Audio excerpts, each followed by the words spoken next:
주말 동안 있었던 주요 사건, 사고 소식 살펴보겠습니다. 경기 오산시의 의류 수거함에서 영아가 숨진 채 발견돼 경찰이 조사하고 있습니다. 법원의 접근 금지 명령을 어기고 전 부인을 찾아가서 폭행한 남편이 구속되는 일도 있었습니다. 이용혁 건국대 경찰학과 교수와 함께 여러 내용들 짚어보겠습니다. 어서 오십시오. 네, 안녕하십니까. 네, 안녕하세요.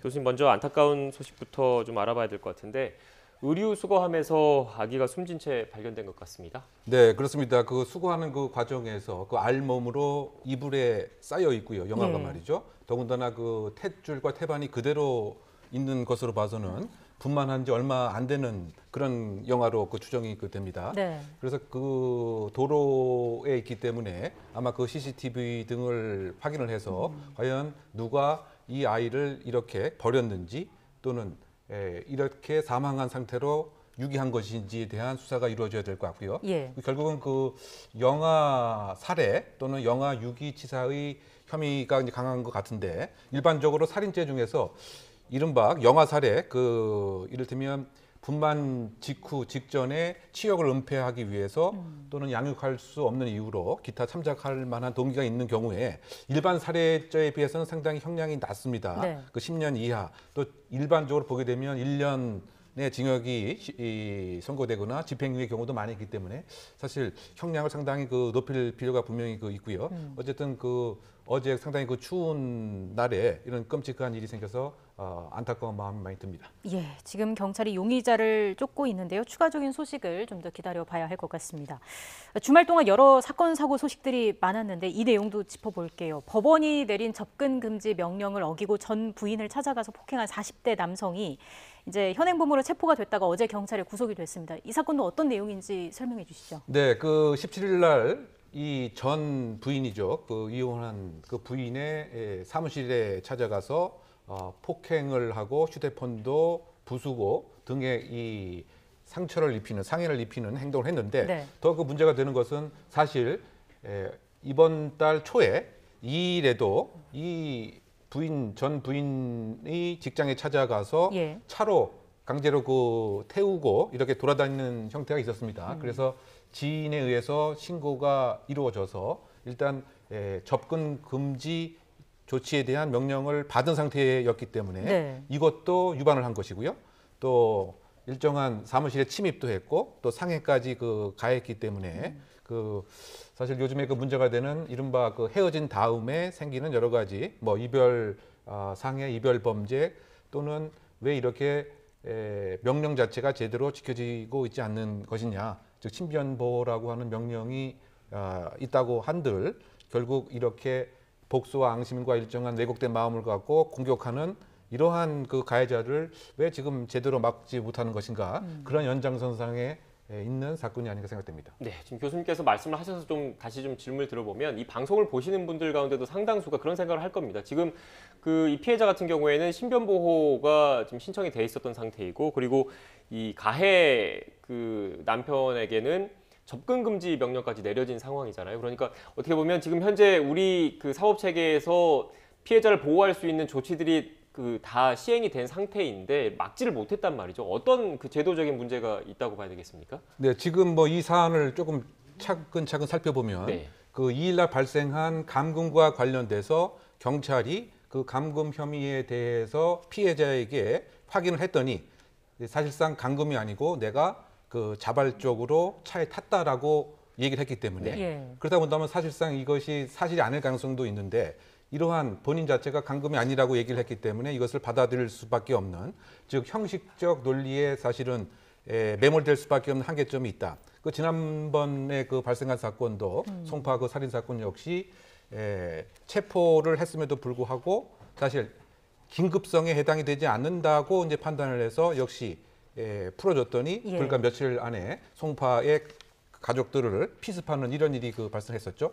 결국은 적극적인 경찰의 판단이 상당히 좀 부족한 것이 아니겠느냐. 물론 이제 법적인 논리가 있기는 합니다만 조금 더 형식적인 논리보다는 바로 일정한 사실 행위를 해서 이격시키는 것이 필요하겠다, 이런 생각이 들 것이고요. 또 비슷한 맥락입니다. 지금 접근 금지 명령이 발효가 된 상태지만 그것은 어떻게 본다면 말로써 하지 말라, 100m 가까이 피해자 가족 또는 직장에 가지 말라, 이렇게 말로 바라는 것에 불과하기 때문에 예. 이렇게 그 왜곡된 응징과 복수의 마음이 있는 사람 막을 수가 없기 때문에 중요한 것은 실제로 빨리 분리를 시키는 그런 것을 적극적으로 활용할 필요가 있지 않느냐. 뭐 지난번에 그 스토킹 같은 사건도 잠정 조치 4호를 적극적으로 활용을 해서 그 한 달 동안 유치하는 기간 동안 이러한 비뚤어진 마음을 바로잡는 이러한 이제 입체적인 조치가 있어야 되는데 그러기에는 무엇인가 여전히 경찰이 소극적이고 무엇인가 법적 징계 책임 등에 대한 부담감도 있는 그러다 보니까 사실은 이와 같이 아는 사람 사이에서 가장 가까운 사람 사이에서 끔찍하게 다치고 생명을 앗아가는 이런 일들이 있기 때문에 네. 사실 제일 중요한 것이 그 국민의 생명과 안전을 보호하는 거 아니겠습니까? 그래서 법 논리를 조금 더 적극적으로 해석하고 이와 같은 현장의 법적 판단 역시 검찰과 법원에서도 현장의 판단을 우선시하는 이런 것으로의 패러다임의 전환이 좀 필요하다고 생각됩니다. 네, 이렇게 경찰을 비롯한 사법당국, 수사당국의 노력과 별개로 또 그 일각에서는 이런 말씀하신 분들이 있더라고요. 이렇게 좀 피하고 싶은 거지 않습니까? 피하고 싶은 상황에서 자신의 신분을 좀 어떻게 좀 바꾸고 좀 찾아오지 않는 곳에 좀 숨고 싶은 경우도 사실 있는데 현재 같은 경우에는 이런 피해 상황이 있을 때 이름을 바꾼다거나 주소를 바꾼다거나 이런 게 신청하고 허가를 받는 절차가 그 이런 사례의 경우에는 좀 어떻게 더 완화될 필요가 있다 이런 얘기도 있던데 어떻게 보십니까? 그러니까 지금 그 피해자 보호를 위해서 또는 네. 그 참고인의 보호, 증인의 보호를 위해서 예를 들면 신분 조서상에는 이른바 이름을 바꾸어서 가명식으로 적어 놓습니다. 네. 그런데 이제 지금처럼 아예 뭐 주민등록상의 번호를 바꾸고 이름까지를 바꾼다. 그러한 이제 법제도는 국내는 없죠. 네. 그 외국에 있어서는 중요한 증인에 한해서는 아예 이사까지 시켜주고 이름까지도 다른 것으로 이제 개명을 해줌으로써 그 철저한 보호를 해주는 상황입니다만 국내에는 그러한 제도는 현재까지는 없습니다. 그래서 결국은 그 대안이라고 우리가 생각해 볼 수 있는 것은 조금 전에 설명을 해본 바와 같이 조금 더 능동적이고 이런 일이 생기기 전에 사전에 막는 그런 현장 판단이 가능하도록 이 법적인 제도적인 현장에 지원을 할 필요가 있는 것이 가장 효율성이 있지 않을까 생각합니다. 네. 일단 뭐 최근 이런 유사한 사건들이 계속 발생하고 있기 때문에 경찰과 사법당국의 그런 노력 외에 추가적으로 피해자들을 보호할 수 있는 조치들은 없는지 사회 전반적으로 좀 제도적인 고민과 개선이 좀 필요해 보입니다. 다음 주제도 다뤄볼까요? 네, 이혼을 한 이후에 자녀에게 양육비를 주지 않은 아빠들의 신상이 어제 처음으로 여성가족부 홈페이지에 공개가 됐습니다. 이게 정부 차원에서 이루어진 조치로는 이제 처음인 건데 명단이 공개된 이 사람들 어떤 조치에 취해질까요?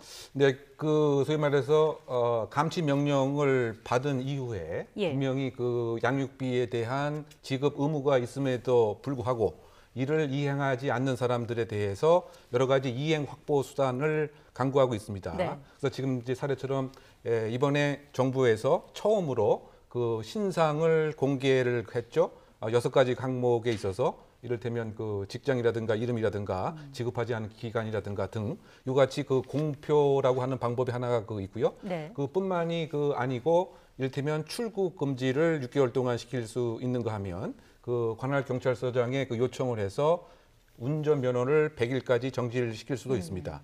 그리고 이와 같이 그 이행 명령을 받고 감시 명령을 받은 이후 1년 동안 전혀 이 지급을 하지 않았을 때 그럴 때는 그 형사 처벌까지 가할 수 있도록 네. 이행 확보 수단을 최근에 그 발효된 양육비 이행법에 의해서 발동할 수 있는 그런 것들이 생긴 상황인 것이죠. 네, 교수님 그런데 제가 그 출연 들어오기 전에 관련 기사의 댓글을 한번 쭉 봤거든요. 어떤 생각들을 가지고 계시는지 그랬더니 상당수 의견들 중에 이런 게 있더라고요. 이렇게 얼굴이나 이런 게 좀 공개가 덜 된 상황에서 누가 이거를 좀 심각하게 받아들이고 양육비를 주겠느냐 이런 얘기도 많이 나오고 또 누가 또 여성가족부 홈페이지에 들어가서 일일이 그걸 찾아보느냐 실효성이 좀 떨어진다 이런 의견을 다시는 분들도 많더라고요. 네, 그와 같은 이제 의견이 사실 네. 현실적인 평가가 아닌가 생각이 드는데요. 왜냐하면 지금 사실 그 양육비 이행의 비율을 이렇게 분석해 보면 불과 30%에서 35% 남짓에 그치는 상태입니다. 그런데 그 작년 재작년에 개인이 일정한 사이트를 만들어서 그게 뭐 나쁜 아빠 사이트라고 이렇게 네. 이름 지었던 것 같습니다. 그래서 그때 그 얼굴까지 공개를 해서 이것이 사실은 또 형사적인 쟁송까지 갔었죠.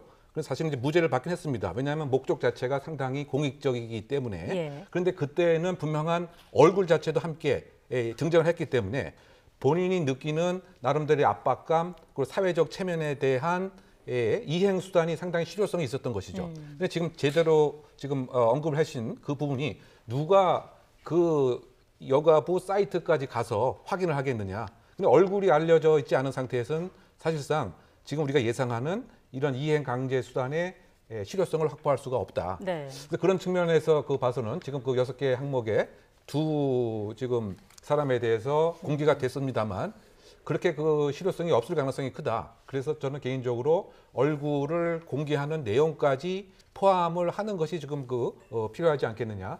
그리고 그 양육비라고 하는 것이 그야말로 줘도 되고 안 줘도 되는 그런 이 돈이 아니고 사실은 결혼을 한 사람으로서 적어도 이혼을 했다고 하더라도 아이에 대해서는 적어도 책임이 있는 것이죠. 그래서 정말 중요한 그런 그 액수에 해당되는 것이기 때문에 말이죠. 예. 그래서 이번 그 사례에도 무려 그 10년 동안 이 두 남매를 키운데 아무런 금전적인 지원을 하지 않았습니다. 그래서 그것이 이제 뭐 1억 원 이상에 육박을 하는데요. 이런 사람들이 지금 한둘 사람이 아니기 때문에 지금 말씀처럼 이행 확보를 조금 더 강제할 그런 수단들이 많이 좀 강구돼야 될 것 같고요. 뭐 조금 더 그 부연 설명을 하게 되면 이와 같이 이제 그 감치 명령까지 나오는데 걸리는 시간도 1년 이상이나 가게 됩니다. 그리고 제가 조금 전에 설명드렸던 그 6개월의 그 출국 금지, 네. 그 다음에 그 100일의 면허 정지를 예를 들면 일정한 시기가 지나고 나면 또 다시 또 갱신해서 요구를 해야 되기 때문에 예. 이러한 시간도 그 단축을 하고 얼굴도 공개를 하는 이러한 수단이 보강이 돼야 실효성이 담보되지 않을까 예상해 봅니다. 네, 조금 더 조치를 촘촘하게 손볼 필요가 있어 보인다라는 말씀을 해주셨고요. 마지막 주제도 이야기를 나눠보겠습니다. 아동 성범죄자 조두순의 집에 들어가서 둔기로 머리를 때린 20대 남성 지난 주말에 구속이 됐습니다. 사건 정황을 설명해 주시죠. 네, 그렇습니다. 그 조두순의 그 자택에 그 당일 뭐 소주 한 병을 마신 20대 그 청년이 무단으로 침입을 해서 그 안에 있던 둔기를 사용해서 조두순에게 상해를 가한 이제 그런 사건입니다. 네. 그 본인의 그 동기 자체는 이와 같은 그 성폭행이 도저히 용납할 수 없는 범죄이기 때문에 나는 일정한 응징을 하고 싶다라고 하는 취지의 동기를 이제 밝혔는데요. 그런데 이 사람이 사실은 올 2월 초에도 비슷하게 조두순 자택에 침입하는 이런 일이 있었던 그런 그 사건입니다. 어쨌든 그 영장이 발부가 되었고요. 어떤 측면에서 본다라고 한다면 조두순에 대한 비난 가능성은 높지만 과연 이런 사적 응징과 사적 복수가 이렇게 행해지는 이런 모습들이 우리 사회에서 지금 조금 많이 빈발하는 이런 원인이 무엇인가에 대해서 사법당국도 면밀히 검토할 필요가 있지 않나 생각해 봅니다. 네, 그러니까 결국 이 사적 응징, 사적 보복 자체가 우리 사법 체계의 근간을 흔들 수 있기 때문에 이 부분은 지금 엄격하게 그 수사 당국이 좀 들여다보고 있다 이렇게 봐야 되는 겁니까? 네, 그렇죠. 사실은 지금 그 현대 형사사법 체계가 존재하게 된 이유가 개인적인 복수의 감정으로 사적인 응징을 막기 위해서 공식적인 경찰, 검찰, 법원, 교도소 등이 있는 것입니다. 그런데 최근에 이를테면 신고했다고 보복이 이루어진다든가 이것도 어떻게 본다면 사적 감정이 더 많은 상태인 것이죠. 또 지금 같은 경우에도 조두순이 당연히 비난 가능성이 높고 천인 공노할 범죄를 저질렀습니다만 일반적인 국민이 생각하는 법 감정에 기초한 양형이 부족했던 이런 부분이 있었던 것이죠. 예. 그래서 이 양형에 있어서도 이 국민과 일반 시민들이 어떻게 인식을 하느냐, 법 감정에 일치하는 이런 양형도 필요하다고 생각되고요. 또 하나 문제점은 어쨌든 지금 이 조두순 자택 주변에 2개의 초소가 현재 있는 것 같습니다. 물론 조두순이 또 재범을 하는 것을 막기 위한 목적으로 2개의 초소가 있긴 했습니다만 네. 어쨌든 개인의 사적인 공간에 이렇게 무단히 침입하는 것을 2개의 초소는 제대로 작동을 하고 있었는지 뭐 이런 것도 부가적으로 검토를 해야 될 사항으로 생각됩니다. 네, 알겠습니다. 지금까지 이웅혁 건국대 경찰학과 교수와 함께 주요 사건 사고 관련된 내용 짚어봤습니다. 오늘 말씀 고맙습니다. 고맙습니다.